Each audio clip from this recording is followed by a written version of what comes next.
Tá precisando de quebrar um tabu? Tá com aquele tabu na tua casa difícil de ser arrebentado? Chama o Glorioso, chama o Botafogo. Esse Botafogo, depois que virou a chave aí para a SAF, é oficialmente o maior quebrador de tabus do futebol brasileiro e quiçá da América Latina. Brincadeiras à parte, chega mais, torcida gloriosa, torcida do Botafogo ligada aqui na nossa primeira edição de Plantão Glorioso. Pelo menos nessa primeira edição estamos líderes do Campeonato Brasileiro. O que importa é o Botafogo no topo, é o Botafogo no topo da tabela. Tá aqui Botafogo líder com 13 pontos, Atlético Paranaense, Bahia, Bragantino, todos atrás do Botafogo por enquanto, e a gente vai falar aqui dos arranjos da rodada para que o Botafogo possa terminar na liderança mais uma rodada do Campeonato Brasileiro. Que campeonato, que temporada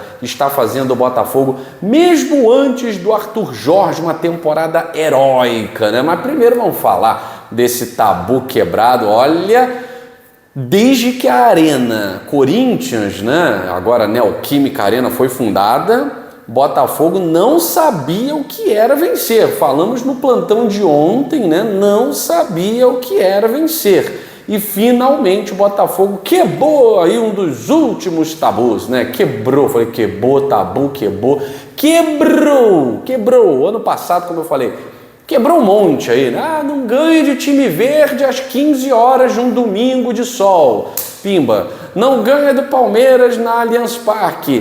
Pimba. Perde todos os jogos no horário tal, já que não perdeu. Botafogo foi quebrando, um por um, né?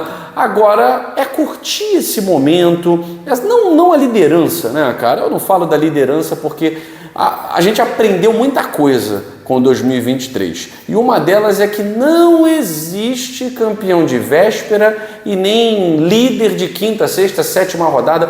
Você está no bloco da frente. O mais importante é você olhar para a tabela e algo que, vamos falar a verdade aqui, que é um canal do Botafogo, entre família, botafoguense, família GG.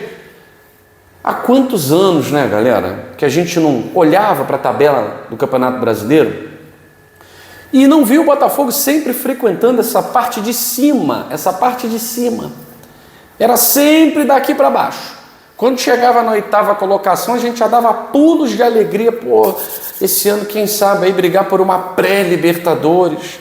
Quem sabe, aí, garantir uma vaga na Sula. Tá? Esse era o Botafogo antes de se tornar Sociedade Anônima do Futebol.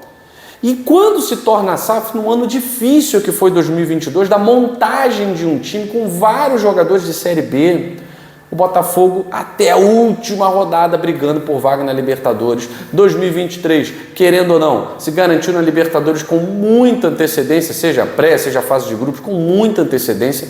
E esse ano a gente está vendo, desde o início do campeonato, o Botafogo querendo ficar lá em cima, se estabelecer lá em cima. Não é esquecer o Campeonato Brasileiro, não, o foco é a Libertadores. Não, o foco é a Copa do Brasil. Não é esquecer Campeonato Brasileiro, é estar forte, competitivo nas 3 competições. Isso é o objetivo do Botafogo com o elenco que vem montando.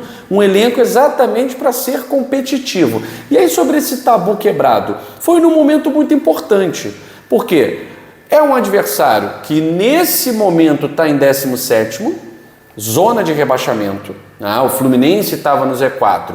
Mas o Fluminense empatou, ficou com 6 pontos, passou ali o Corinthians, né, que está com 5. O Fluminense também estava com 5 e estava no Z4, né? Mas muita coisa pode mudar. Clubes que estão, por exemplo, né, vamos lá, deixa eu ver aqui. Tem o Vitória que perdeu. Vitória e Cuiabá está complicada a situação, né? Então, Vitória e Cuiabá. O Cuiabá não ganha nenhum jogo, ele perdeu todos, simplesmente isso. O Vitória só empatou com o Bahia. O Atlético Goianiense já jogou. Então, Fluminense, Vasco da Gama não entram na zona de rebaixamento, pelo menos nessa rodada, né? Então, o Corinthians por lá vai ficar de qualquer jeito. Então, assim, foi um momento propício. Por quê? O adversário não é o Corinthians que a gente se acostumou a ver, Corinthians brigador, um Corinthians com muita qualidade, um Corinthians com jogadores craques no seu elenco. Você tem jogadores esforçados no elenco do Corinthians, né? Não tem nada demais. Aliás, vimos lá o Igor Coronado, que é realmente complicado. Você trazer um cara que vai resolver os problemas. Por isso que não dá pra gente, a gente fala do Igor Jesus, é porque o Alan a gente conhece. A gente já conhece o Alan. O Igor Jesus também jogou no futebol brasileiro, mas já está há um tempo lá no mundo árabe. É preciso uma readaptação, né, cara? E tem jogador que não consegue fazer a readaptação. Não consegue. O Igor Coronado, não sei qual é a dele lá no Corinthians, mas não vi nada demais, nada demais. Nem o Rodrigo Garro é bom jogador, mas está jogando num time que é muito limitado tecnicamente. De repente, jogando num time melhor, poderia até render mais. Então, assim, o momento era propício porque o Corinthians é um time bem inferior ao Botafogo, né? Só um louco não consegue ver isso. E o Corinthians não estava no momento de cachorro morto. Então, assim, valoriza o tabu quebrado, porque o Corinthians vinha de 3 vitórias consecutivas.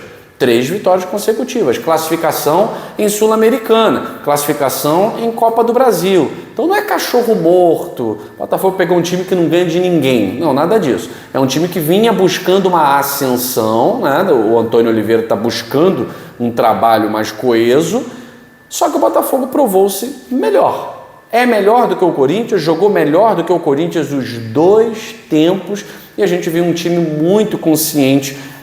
Ações defensivas extremamente conscientes. A gente viu o Damian Soares marcando muito bem, um dos melhores jogadores do time do Corinthians. O Cuiabano fazendo uma partidaça, para mim, o melhor em campo. O John, muito seguro. Setor defensivo com o Halter e o Bastos, muito seguro. E os outros jogadores, quem entrava, o Oscar Romero entrou, foi bem. Tiquinho Soares entrou, mostrou como fazer um pivô, como segurar uma bola. Tal. Então, assim, todo mundo ontem conseguiu cumprir bem o seu papel. Resultado: vitória do Botafogo para cima do Corinthians, a primeira de muitas, a gente espera, né? Num confronto que ficou bacana, porque os irmãos Romero se enfrentaram no jogo oficial pela primeira vez e o Ángel vai ter que pagar o churrasco do Oscar lá no Paraguai, porque eles estão viajando para passar um tempo lá com família. O Ángel Romero está na seleção do Paraguai, o Oscar ainda não, mas continua jogando o que está jogando, tenho certeza que vai pegar seleção também. Como eu falei para vocês, classificação do Campeonato Brasileiro. O Botafogo aparece ali com 7